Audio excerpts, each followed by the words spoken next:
Thank you, Mr. Chairman.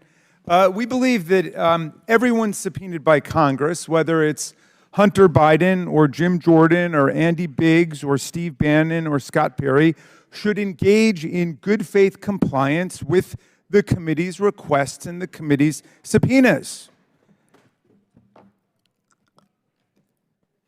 We are here today because the chairman has bizarrely decided to obstruct his own investigation and is now seeking to hold Hunter Biden in contempt after he accepted the chairman's multiple public offers to come answer the committee's questions under oath before the American people. This is at the same time that they stand by the categorical non-compliance of Republican members of Congress, like Mr. Jordan, who have material information about the violent attack that took place. One moment. The cameras cannot be in the well. Cameras cannot be in the well. Cameras cannot be in the well. Yeah. All right, proceed, Mr. Raskin. Thank you. But I was just making the point that our colleagues who are arraigning Mr. Biden today on charges that he has not rendered 100% compliance, allegedly with a subpoena, are standing by Republican colleagues who've rendered 0% compliance with their subpoenas, including Mr. Jordan, Mr. Biggs, and Mr. Perry, when they have material information about the violent attack on the Capitol, the Congress, and the Vice President of the United States on January 6, 2021.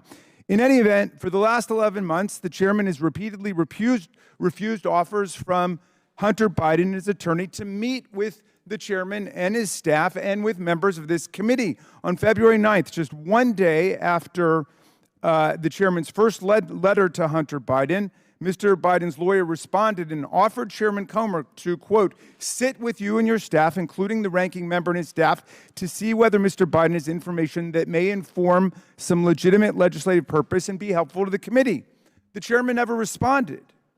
On September 13th, Mr. Biden's lawyer again wrote to Chairman Comer after a Newsmax interview in which the chairman falsely claimed that he never got a response back to his original letter. Mr. Biden's attorney explained the chairman actually never responded to his offer to sit down and discuss the committee's request, but stated that he remained available to have the discussion, but the chairman again completely failed to respond.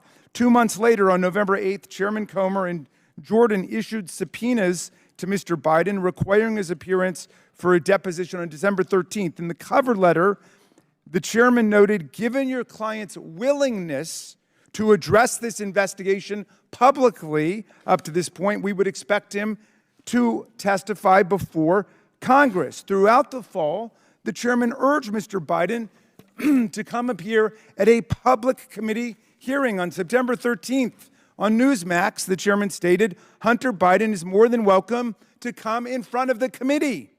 If he wants to clear his good name, if he wants to come and say, you know, there weren't 20 show companies, he's invited today. We'll drop everything.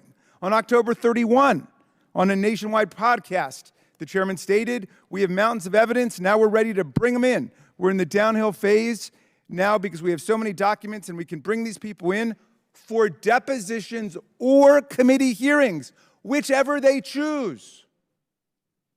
For depositions or committee hearings, whichever they choose, and we can ask these questions with evidence. On November 6th, again on Newsmax, our good chairman stated, I will extend that invitation on your show right now, Rob, if the Biden family wants to join Tony Bobulinski in an official oversight committee hearing and answer questions that the American people have, then that invitation's open right now. They can come on in and do that.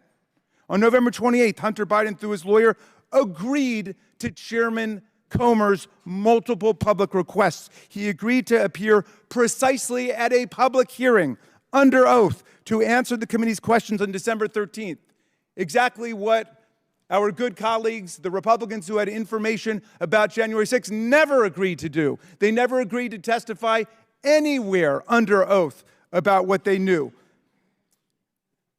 The letter that came in from Mr. Biden embraced the importance of having a public proceeding that, quote, would prevent selective leaks, manipulated transcripts, doctored exhibits, or one-sided press statements, especially in light of the committee's past use of closed-door sessions to manipulate, even distort the facts, Mr. Chairman, misinform the Mr. Chairman, public. I have an inquiry. State your point. Mr. Chairman, don't we have House rules and committee rules regarding subpoenas and then rules about having hearings and having questions with witnesses that must be followed? Mr. Chairman, I'd like to reclaim my Could you time. state the rules, Mr. Chairman? Hold on. We could just interrupt each Mr. other with an Raskin, inquiry? Your time was expired. I'd like to know the rules of the House and our committee. Read them. They're available to every member. The rules state for a deposition, if that's what you're asking, 3 days' notice. You have to have the stenographer and all of that. So that's. Mr. So Chairman, just to clarify, All right, we can't have someone Mr. just Raskin's walk time's in. expired. Mr. Chairman, point of Do any inquiry. other members wish to be heard? Mr. Chairman, point of inquiry. Mr. Chairman, I did endure multiple interruptions in my opening. Could I finish? Would that be all Well, right? you went over your 5 minutes, but I'll give you 30 more seconds. Okay. The chairman refused to take yes for an answer from Hunter Biden. Instead, on December 1, they pulled a bait and switch. They changed the terms of their request. They rejected his offer or his acceptance of their offer and insisted that he now come in and sit for a secret closed-door deposition. On December 6, Hunter Biden's lawyer reiterated that Hunter Biden was willing to accept the chair's original request and once again offered to appear on December 13th or any other date in December to answer any question pertinent and relevant to the subject matter. He again raised concerns about closed-door sessions. That's what brings us to today, Mr. Chairman. He has materially, substantially, in good faith complied with what your requests were. He complied with the subpoena. I don't think We your would have time's expired. We would have loved that. Do kind any of other compliance. members wish to be heard? Mr. Chair Chairman. recognizes Ms.